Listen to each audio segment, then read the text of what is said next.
फिर लाबान के पुत्रों की ये बातें याकूब के सुनने में आई। याकूब ने हमारे पिता का सब कुछ छीन लिया है और हमारे पिता के धन के कारण उसकी यह प्रतिष्ठा है। और याकूब ने लाबान के मुख पर दृष्टि की और ताड़ लिया कि वह उसके प्रति पहले के समान नहीं है। तब यहोवा ने याकूब से कहा, अपने पितरों के देश और अपनी जन्मभूमि को लौट जा, और मैं तेरे संग रहूँगा। तब याकूब ने राहेल और लिया को मैदान में अपनी भेड़ बकरियों के पास बुलाकर कहा, तुम्हारे पिता के मुख से मुझे जान पड़ता है कि वह मुझे पहले के समान अब नहीं देखता, पर मेरे पिता का परमेश्वर मेरे संग है। तुम भी जानती हो कि मैंने तुम्हारे पिता की सेवा शक्ति भर की है। फिर भी तुम्हारे पिता ने मुझसे छल करके मेरी मजदूरी को 10 बार बदल दिया, परंतु परमेश्वर ने उसको मेरी हानि करने नहीं दिया।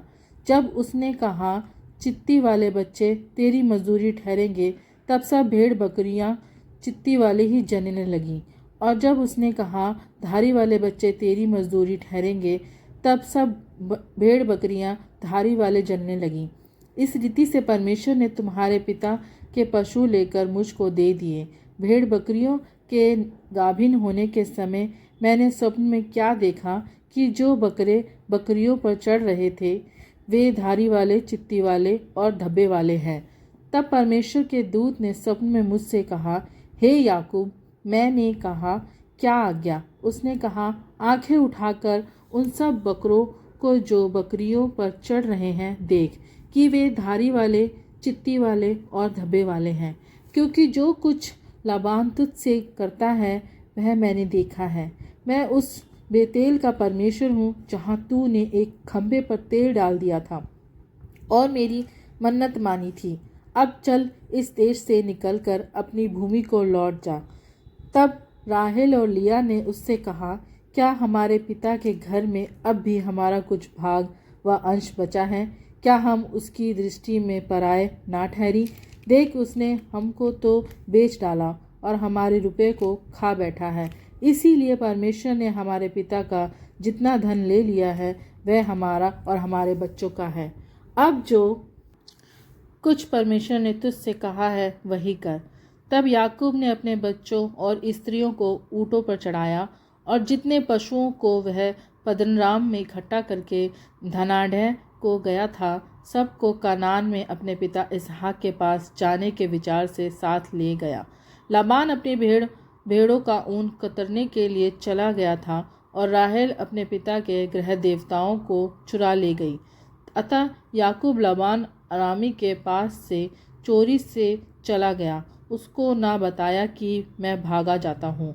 वह अपना सब कुछ लेकर भागा और महानद के पार उतरकर अपना मुँह गिलाद के पहाड़ी देश की ओर किया।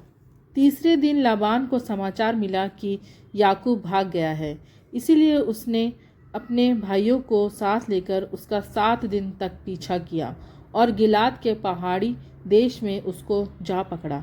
परंतु परमेश्वर ने रात के स्वप्न में अरामी लाबान के पास आकर कहा, सावधान रह, तू याकूब से ना तो भला करना और ना बुरा। और लाबान याकूब के पास पहुंच गया। याकूब अपना तंबू गिलाद के नामक पहाड़ी देश में खड़ा किए पड़ा था और लाबान ने भी अपने भाइयों के साथ अपना तंबू उसी पहाड़ी देश में खड़ा किया। तब लाबान याकूब से कहने लगा, तूने यह क्या किया है कि मेरे पास से चोरी से चला आया और मेरी बेटियों को ऐसा ले आया मानो तलवार के बल से बंदी बनाई गई हो। तू क्यों चुपके से भाग आया और मुझसे बिना कुछ कहे मेरे पास से चोरी से चला आया? नहीं तो मैं तुझे आनंद के साथ मृदंग और वीणा बजाते और गीत गवाते विदा करता। तूने तो मुझे अपने बेटे बेटियों को चूमने तक ना दिया। तूने मूर्खता की है। तुम लोगों की हानि करने की शक्ति मेरे हाथ में तो है, पर तुम्हारे पिता के परमेश्वर ने मुझसे बीती हुई रात में कहा, सावधान रह, याकूब से ना तो भला करना और ना बुरा। भला अब तू अपने पिता के घर का बड़ा अभिलाषी होकर चला आया तो चला आया, पर मेरे देवताओं को तू क्यों चुरा ले आया?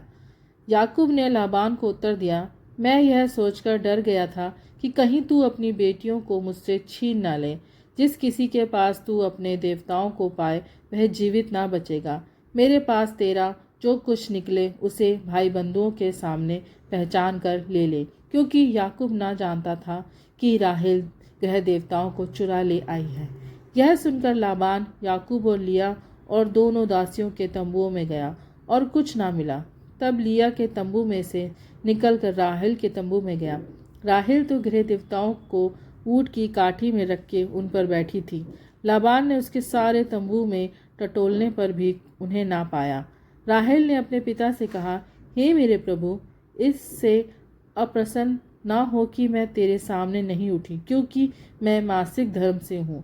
अतः उसे ढूंढने पर भी गृह देवता उसको ना मिले। तब याकूब क्रोधित होकर लाबान से झगड़ने लगा और कहा, मेरा क्या अपराध है, मेरा क्या पाप है कि तूने इतना क्रोधित होकर मेरा पीछा किया है। तूने जो मेरी सारी सामग्री को टटोल कर देखा तो तुझको अपने घर की सारी सामग्री में से क्या मिला? कुछ मिला हो तो उसको यहाँ अपने और मेरे भाइयों के सामने रख दे और मैं हम दोनों के बीच न्याय करे। इस बीच वर्षों तक मैं तेरे पास रहा, इनमें ना तो मेरी भेड़ बकरियों के गर्भ गिरे और ना मेरे मेढ़ों के मांस मैंने कभी खाया। जिसे बनेले जंतुओं ने फाड़ डाला उसको मैं तेरे पास ना लाता था, उसकी हानि मैं ही उठाता था। चाहे दिन हो चोरी जाता, जिसे बनेले जंतु ने फाड़ डाला उसको मैं तेरे पास ना लाता था, उसकी हानि मैं ही उठाता था। चाहे दिन को चोरी जाता चाहे रात को, तू मुझी से उसको ले लेता था।